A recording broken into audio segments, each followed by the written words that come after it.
रविवार यानी 15 सितंबर की शाम मेरठ के लिए काफ़ी गमगीन रही। चारों ओर सन्नाटा पसर गया। ठीक 7 बजे कतार में रखे 10 शव कपकपाते कंधों पर उठाए गए तो सन्नाटे को चीरती चीत्कार से सबका कलेजा बैठ गया। हर आंख के आंसू सूख गए। हुजूम के बीच विलाप करती महिलाएं और परिवार के अन्य लोग शवों का चेहरा देख गश खा गए। कई महिलाएं तो चक्कर खाकर गिर पड़ीं। हर दिल से यही सदा निकल रही थी कि हे परवरदिगार रहम कर, मरहूमों की मगफिरत और ये पहाड़ सा गम सहने का सब्र अता फरमा। नमस्कार, मेरा नाम है मृत्युंजय त्रिवेदी और आप देख रहे हैं अमर उजाला। मेरठ की जाकिर कॉलोनी में शनिवार शाम 4:30 बजे 3 मंजिला मकान गिरने से परिवार के 10 लोगों की मौत हो गई। परिजनों को सांत्वना देने के लिए रविवार सुबह से ही लोग आने शुरू हो गए थे। आम लोगों के साथ राजनीतिक और सामाजिक हस्तियां भी मौके पर पहुंची। शोकाकुल परिजनों का ढांढस बंधाया। पुलिस ने कॉलोनी के भीतर वाहनों को जाने से रोक दिया। सभी लोग हापुड़ रोड पर ही वाहन खड़े कर पीड़ितों के घर पहुंचे। सुबह 11 बजे मेडिकल कॉलेज में शवों का पोस्टमार्टम शुरू हुआ। इसके बाद शव जाकिर कॉलोनी पहुंचने शुरू हुए। जैसे जैसे शव पहुंचते रहे, परिजन उनसे लिपट कर रोते रहे। शाम करीब 6 बजे नमाज जनाजा हुई। इसके बाद लोग एक साथ 10 शव उठाकर कब्रिस्तान की ओर चले तो कॉलोनी महिलाओं के करुण क्रंदन से गूंज उठी। इससे मौके पर मौजूद लोगों की आंखें भी नम हो गईं। भीड़ इतनी अधिक थी कि कब्रिस्तान में भी जगह कम पड़ गई।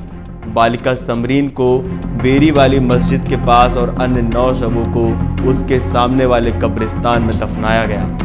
दफीने के समय काफ़ी संख्या में लोग बाहर सड़क पर ही खड़े रहे। लोगों का कहना था कि 10 लोगों की मौत से परिवार पर गमों का पहाड़ टूट गया है। ऊपर वाला ऐसा दिन किसी को न दिखाए। जनाजे में उमड़ी भीड़ को देख प्रशासन ने यातायात व्यवस्था में बदलाव किया। हापुड़ रोड पर पुराना कमेला चौराहे के पास से नाले के किनारे से शास्त्री नगर और किदवई नगर व अहमद नगर की ओर से नाले के ही रास्ते भूमिया पुल की ओर यातायात डाइवर्ट किया गया। हापुड़ व बिजली बम्बा बाईपास की ओर से आने वाले यातायात को शास्त्री नगर पीवीएस की ओर डाइवर्ट कर दिया गया।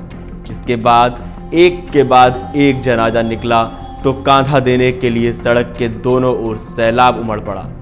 मदीना मस्जिद के पास और अब्दुल्ला रेजिडेंसी के सामने से जनाजों को ले जाने के लिए हर ओर गमगीन माहौल हो गया।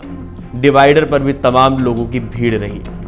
जब जनाजे इस्लामाबाद ताला फैक्ट्री के पास कब्रिस्तान से ले जाए जाने लगे तो एहतियात के तौर पर पुलिस ने यातायात रोक दिया था। शुरू में 2 पहिया वाहन जाते रहे, लेकिन जनाजों के आने के साथ ही हर कोई ठहर सा गया। कुछ लोग मोबाइल से फोटो और वीडियो बना रहे थे, जिन्हें जनाजे के साथ आ रहे लोगों ने रोक दिया। कई के मोबाइल खुद बंद करके उन्हें सौंप दिए। हापुड़ रोड पर दोनों ओर के मार्गों पर दूर दूर तक लोग दिखाई दे रहे थे।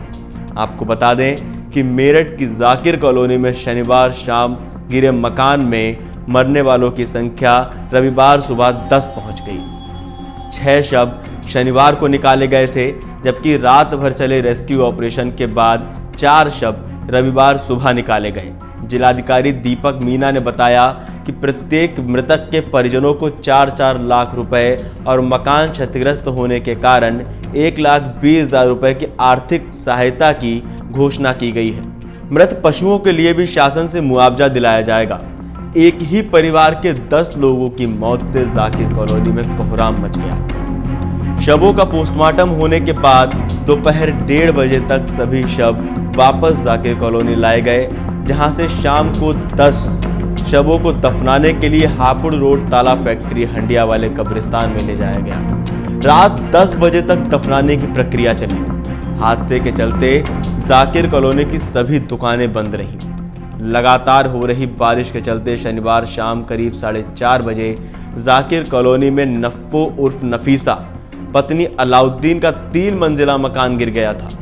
मलबे में मकान के प्रथम और द्वितीय तल पर मौजूद नफ़्फो और उसका पुत्र साजिद की पुत्री सानिया और पुत्री रिजा व पुत्र साकिब, साजिद के भाई नईम की पत्नी अलीशा, अलीशा की 6 माह की पुत्री रिमशा उर्फ हिमसा, दूसरे भाई नदीम की पत्नी फरहाना, तीसरे भाई आबिद की पुत्री आलिया, पड़ोसी रिश्तेदार सरफराज की पुत्री समरीन समेत 15 लोग दब गए थे। एनडीआरएफ और एसडीआरएफ के साथ पुलिस, फायर ब्रिगेड और स्थानीय लोगों ने 16 घंटे तक रेस्क्यू कर इन्हें अस्पताल भिजवाया, जहां नफको, साजिद, सानिया, रिजा, साकिब, अलीशा, रिमशा, फराना, समरीन और आलिया को चिकित्सकों ने मृत घोषित कर दिया, जबकि साइमा उर्फ साइना और सूफियान की हालत गंभीर बनी हुई है।